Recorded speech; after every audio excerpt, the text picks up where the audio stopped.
everyone. This is Ali Karimi talking, and this is the second topic you need to know for your histology. And the topic is called Basic and Special Staining Method, Principle, and Results.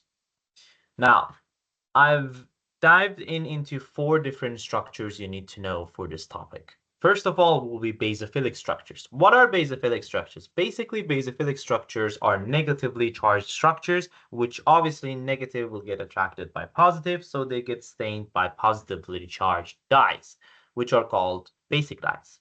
Example of such structures, basophilic structures, will be nucleus and ribosomes. And the example of the dye that stained them will be methylene blue, Alcian blue, hematoxylin, and toluidine blue.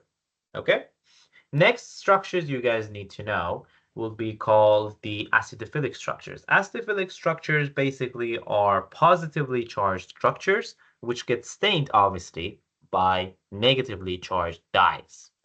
We call those dyes acidic dyes. Example of the acidic structures will be lysosome, mitochondria, cytoplasm, and proteins. And the examples of the dyes you need to know is going to be eosin, aniline blue, and orangey. Plus, you can talk about acid fusin as well. And the neutral structure, guys, just remember they're also called neutrophilia, and they will react to both dyes. And the example of such structures will be for example, white blood cells. Okay. Next thing you guys need to know is metachromasia. Now, metachromasia, basically, after reaction with the dye, these structures will change their original color and turn into red or purple color. The dyes that usually stain them will be toluidine blue and methylene blue. Please remember these two dyes by heart because it's only these two that will stain these structures, and they mostly come in the exams as well, in the MCQ part. And also, example of structures, the metachromasia structures will be mast cells. So that's for here. Next thing we guys need to talk about is this made up heading I made, which is like staining method ways. All I want to explain in this slide is the different results or different ways of staining and using the staining methods. So let's go over them together. There is progressive staining, meaning there's an overstaining, but we leave the excess dye on. So although we already know that the tissue has already been overstained, but the dye is still being given to that tissue as well. But a regressive staining means that there is overstaining, but we turned off the excess dye after we overstained it. A successive staining means that there is different baths with different dyes. What does that mean? So we use, for example, I don't know, eosin for 3 minutes, and then we use, for example, let's go hematoxylin for like 3 minutes, and then we use like two different dyes with different baths again. So that's a successive stain. And a simultaneous staining means that there is a one bath with multiple dyes. And I think that's pretty self-explanatory. Next thing, we need to know three different ways of vital staining. So there could be vital, supravital, and intravital. Vital means that we're gonna stain a tissue on a living organism. And supravital staining means that you need to stain a living cell which has been extracted from an organism. So it already has been extracted, but it's not dead yet. And intravital staining means that you're going to inject this dye to the either that cell or even that organism. Next thing we need to do, the direct staining is like very self-explanatory. And then we talk about mordant. Mordant you can use for almost all the different stainings. And that is because it simply just improve your staining. So most of the staining we do, we use a mordant as well. This is a table that I think I spent most of my first semester, and even for preparing for this final exam, I needed to go over this, table. Now, what is this table? This table is all the basic staining you guys need to know. So we have 5 basic staining, the H&E or hematoxylin and ellazine. We have Mason's green. We have Mason's yellow here, Mason's green here, Mason blue, Azen, and Weigert Van Gazen. You guys need to memorize these 5, or we can say 4 columns. You need to know the basic dye or the cation that's used here. You need to know the acidic dye or anion that used here. I tried to highlight the most important ones. And you guys also need to know the nuclei, the connective tissue or collagen fibers, and the muscles. These will suffice for understanding the different slides and differentiating between each other and between the dyes that's used. I'm just gonna go over like an example that may be confusing is these two. Mason's green and Mason's blue. Usually when you see the different slides, they look very similar to each other. So if you write, for example, Mason green for a slide that the Mason blue has been used, it's okay, or vice versa. But that is because there's only one simple difference between the two. Only on the anionic or acidic dye for Mason's green, there has been used a light green, and for Mason's blue, there have been used aniline blue. So that's the main difference between these two. Nevertheless, you need to know the cation and the anionic dyes for both, and you need to remember that what's the nuclei, what's the collagen fiber or connective tissue for it, and the muscles. I usually remember the first 2 nuclei will be blue, then there will be mostly brown, with the exception of azin. And in terms of collagen fibers, the first one usually, as you guys can see, is like pink, then it becomes yellow, hence because of the Mason's yellow trichome. The other 2 Masons, the name follows their collagen fibers. Azin, it's blue again. And for Weigert Van Gazen, it will just get reversed, sort of. So reversed of the Mason's yellow. That's the way I remember it. For muscles, all of them are red. Only the last one will be yellow. Okay? Now, this is a table you guys need to memorize, and it will be very useful for your year. Next thing we need to talk about, what's the result of our staining? I'm sorry. Result of the staining, usually H&E staining, will be the nuclei being blue or purple, and the collagen fibers usually will be pink. The RBCs will be red, and the muscle fibers will be dark red, and the cytoplasm will usually be pink. Now, I just gave the names. I'm going to give an examples as well. This is a slide, the T1 slide, which you guys need to know. It's going to come in your final exam as well, so be aware of it. And this slide, as you guys can see, the cytoplasm is pink, and the nuclei is, it's very difficult to dive in. Maybe you can see it here. Yeah, it's going to be like blue and purple. Especially here, I think you guys can see some. And we also need to remember the muscles here. If you guys see my cursor here, this is an esophagus, and the muscles here is pretty much shown and very visible, and it's pink in this case. Or like very low color of red. Anyway, but here is red, so that's better to see. Next thing you guys need to know, every time before you decide what's a slide, take a look. This is like a slide without me zooming into it. Take a look at it on the light and see if it's quite big like this. There is like 4 structures that could be as big as this slide. And then when you check on the epithelium and the layers, it's quite obvious this is an esophagus. This is one of the easiest slides you guys are gonna get in the final. And just remember it's epithelium, the layers, you usually can figure out this is an esophagus. Okay, next thing we're gonna go. This is another picture of the slide you're gonna have for esophagus. The difference is it has been stained with yellow trichome. So you guys can see that the connective tissue here is yellow. You can see the nuclei is different, and you can also see the muscles is the same. It's red again. Next, Next, we're gonna have our stomach, which has been stained with blue trichome. You can see here the connective tissue is blue. However, sometimes people may see it as green. It's fine to say that it's a green trichome as well. Doesn't really matter.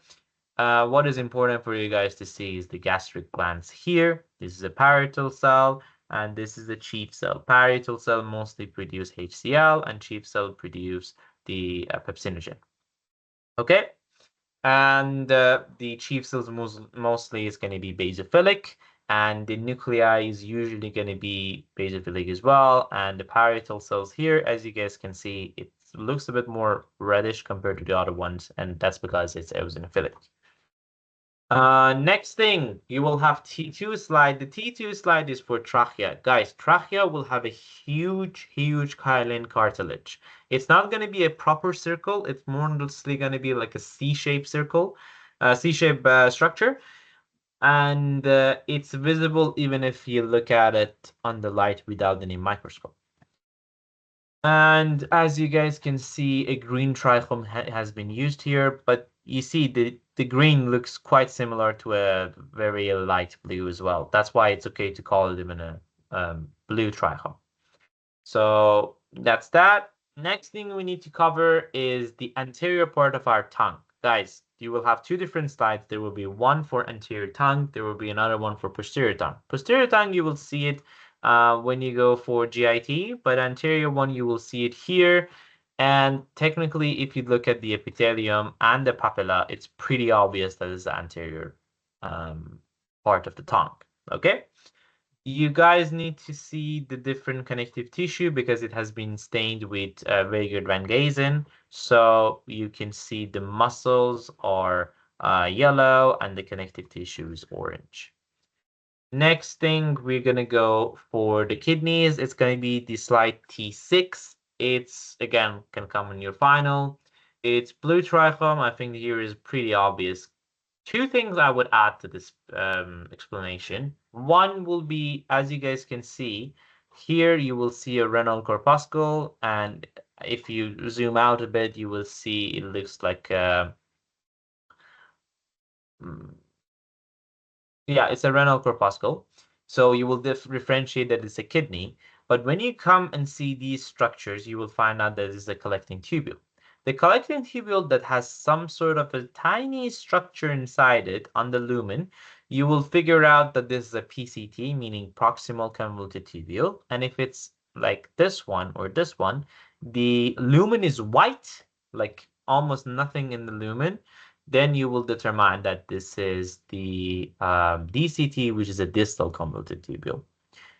And as of artery, guys, just remember every time you see an artery-like structure, the tunica media, which means the middle layer, is more thicker compared to tunica intima, which is the inner layer, and the tunica adventitia, which is the around it. If there is a vein, the tunica adventitia will be more thicker. That's all you need to know for this stage. When you get to the vessels, you need to know more details of it, but for now, that's enough. For now, you just need to determine on this slide that this is a blue trichome, it's a kidney, and what are the basic and acidic dyes of blue trichome. Next thing, liver. We already seen like a picture of liver, I think, in some slides before, but T9 is liver. This has been stained with azan. And as you guys can see, the connective tissue is blue. We can see the bile duct, and we can see the central vein. So if you look at another picture of liver, which is a bit zoomed out, you will see a huge vein in between, and around it there is like structures like these. Then you will determine it's a liver. And staining, it's because of the table I showed you before. Why is it azan? The staining or the dyes for it will be like azocarmine, and the acidic ones will be aniline blue and orangey. Epithelium for liver, from now on, guys, memorize it. It's going to be trabecular epithelium. You will understand what's the different type of epithelium in the next topic, but for now, no, liver, it's a trabecular epithelium. Don't forget it.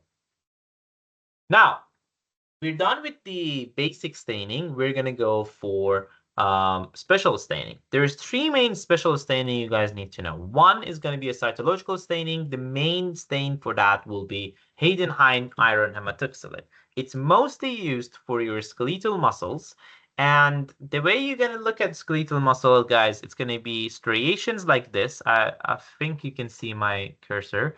But yeah, you can see striations like this. You can see peripheral, meaning around, nuclei like this. And there's more than a single one, and they're not centralized, okay? And if you see a structure that look like reversed Z, maybe, then that will be an intercalated disc that will be a sign that this is not a skeletal muscle. But as you can see, there's no Z shape here. So you can safely say is a skeletal muscle. Another thing, it looks like a fiber like here, and it's not branching. So fiber, not branching, it's definitely a skeletal muscle. Nice. Yeah, okay, the structures that can be stained. Mostly you guys need to remember that there will be myofibrils, there will be centrioles, and nuclei. The other two, you can see it in other staining as well. Finally, elastic fibers. Elastic fibers, guys, there's three staining you need to know. Orsin, resorsin, fuchsin, and aldehyde fuchsin. Mostly orsin and aldehyde fuchsin will be used in your slide. I don't remember resorsin fuchsin during the slides we checked out, but it is there as well. This one is the example of orsin. As you can see, it looks like a reddish brown, while here for aldehyde fuchsin, it's a picture of a muscular artery. It's like your radial artery and your ulnar artery. And as you can see, the tunica media is thick and, well, this looks like a purple staining, so it will be aldehyde fuchsin. Now, let's go to the second one. The third one will be impregnation of reticular fibers. Reticular fibers, guys, try to remember this. Reticular fibers is different from reticular epithelium. They have almost the same name, but they're totally different. Now, reticular fibers are stained with silver impregnation. It will look like this. This is a liver, this is a spleen. The more darker ones are the white pulp, and the more lighter ones are the red pulp. I know it's very contradictory, but that's how it is. And you see silver impregnation like in this picture in neurons as well. Here is a Purkinje cell. Whenever you see a Purkinje cell in the exam, definitely mention it. The professors like it here. And there will be a neurohistological method as well. The neurohistological method is part of the special staining method. And technically, you need to stain myelin sheets, which looks all blue, a nasal substance with toluidine blue and theanine blue. I haven't seen a theanine blue. And it will be called a nasal method, which looks like this. Okay? And impregnation, I already talked about it. We will mostly talk about immunohistological methods later on. Just remember this phrase, guys. There is GFAP, glial fibrillary acidic protein. I know it doesn't make any sense right now. It will make more sense when you learn more about neurons. But for now on, just memorize this term because it's going to be useful for you. Okay? And finally, the fluorescent dye. Fluorescent dye, guys, we use this dye for special group of histological dyes, which we want to stain different wavelengths. So this dye will absorb a lot of different lights from different wavelengths, and it will only emit or give off one wavelength. Usually, for example, if you use fluorescent green, it will give off green wavelength. It's useful when you want to highlight something in your staining. And that's it on my side for this topic. Hope you guys enjoyed it and learned something. This is everything I would have talked about for this topic if I get it in final exam. Thank you so much and see you guys soon.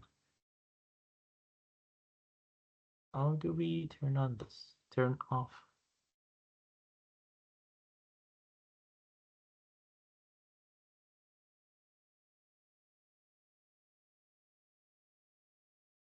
Okay, how do we stop recording? Oh, yes.